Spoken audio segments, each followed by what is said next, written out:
Another day, another fly, eh? Here we go, Muddler Minnow-ish. I don't even know. Not a big fan of the classic pattern. This one's marabou. It's a deer hair. This one's a little different, a little yarn and some dubbing there. I think I'm just more into it. I'm just more into that particular pattern. I don't really care much for the feathers on a streamer.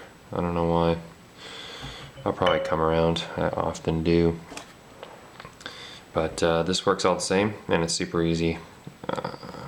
You don't need all the extra materials, like said feathers.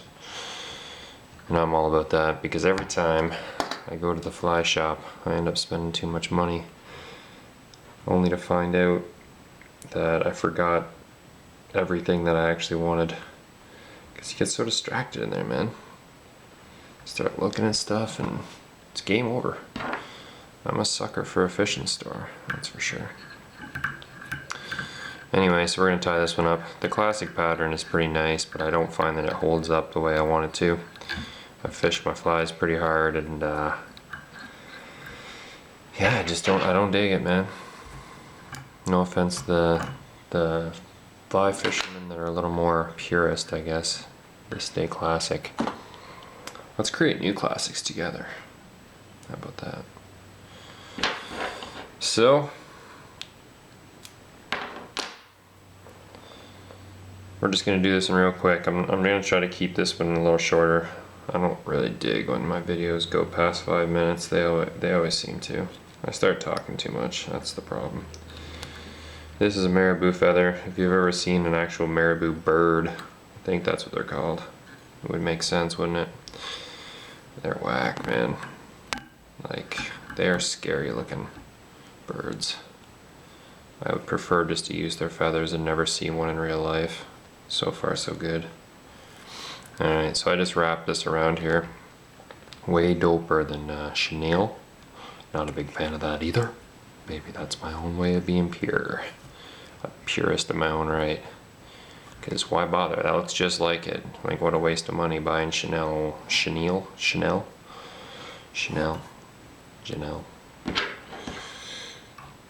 Whatever. I've been watching a lot of. Yeah. Just gonna stop that thought right there.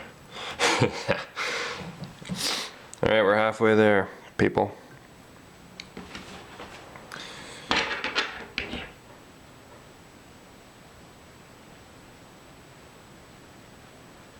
Alright, so now I'm taking some deer tail fibers and stuff. It's crazy how much like materials you need to do flies. It's just like they're all so different. A lot of materials kind of present themselves quite a bit, but I need calf tail right now, so I'm using alternatives because I don't have any. I'm not going back to that fishing store, man, because there's a bunch of feathers there that are crying out for my buyingness, and I'm just not willing to do so. Talked about it in my last video, my feather lust. I'm just gonna X this out because I want to make it pretty. Oh, dang. Yeah. This video's going well.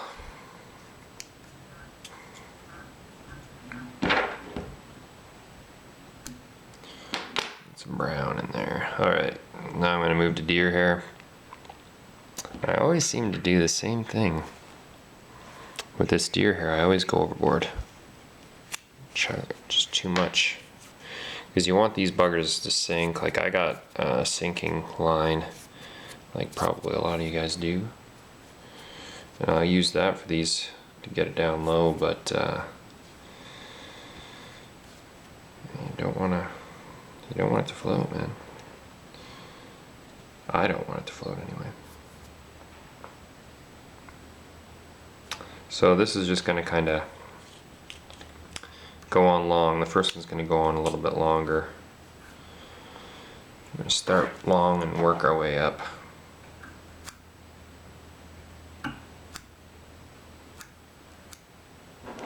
Cut that off there.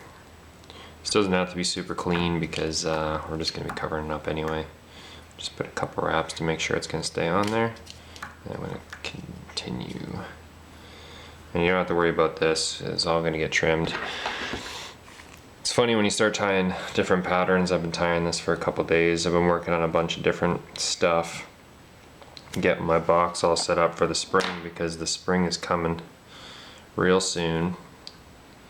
And just gonna start putting this deer hair on. I'm gonna try to be a little bit, I don't want to put too much. Less is more with these.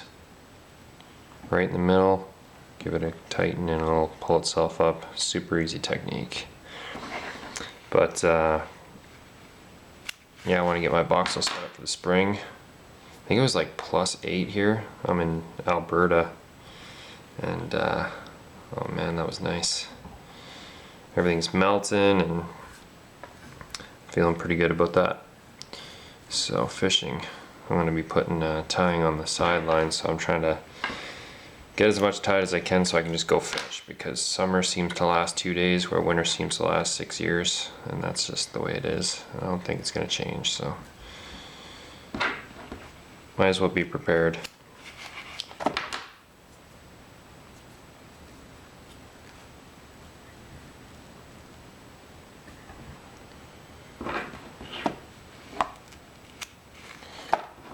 Now, if you've tied a bunch of these before, you're probably like, why aren't you just spinning the hair? It's a lot easier.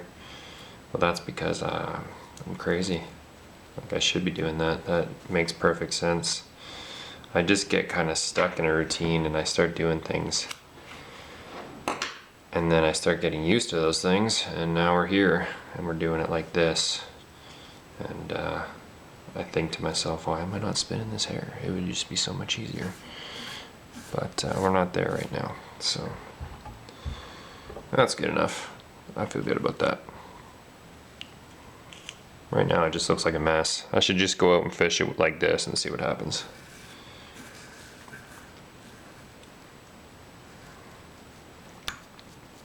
I'm gonna tie this sucker off. Now a razor would come in mighty handy right about now. I'd get a real clean, nice trim. But if you've watched any of my other stuff, you know that I'm not really into doing it easy, I guess. Maybe I am. Who knows? But my commentary is not where I want it to be, you know? Maybe I should redo this. Feel? Yeah. See? But if you had a razor, you could just do this all in one swoop and it would just be perfect and you'd be moving on. But we'll just do this. It's more like the Edward Scissorhands approach.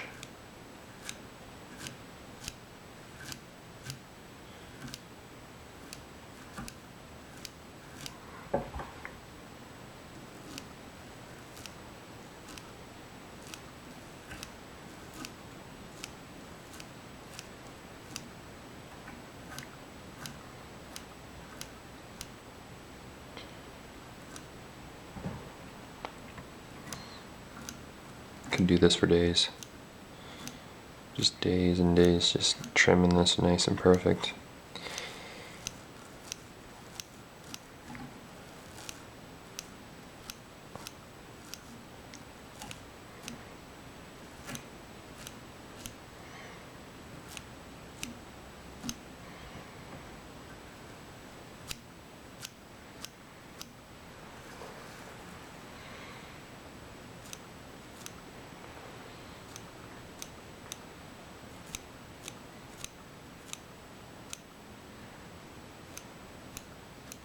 Yeah, that's good. It's good stuff. That's pretty much all there is to it. Trim it accordingly, you know. Fish are close to the bottom and it's a nice fly. Alright guys, that's pretty much it. So tie some of these bad boys. Put them in your box. I think I'm going to move on to some stimulator patterns and then we'll just continue on and build that box up for the summer. Alright, see you later.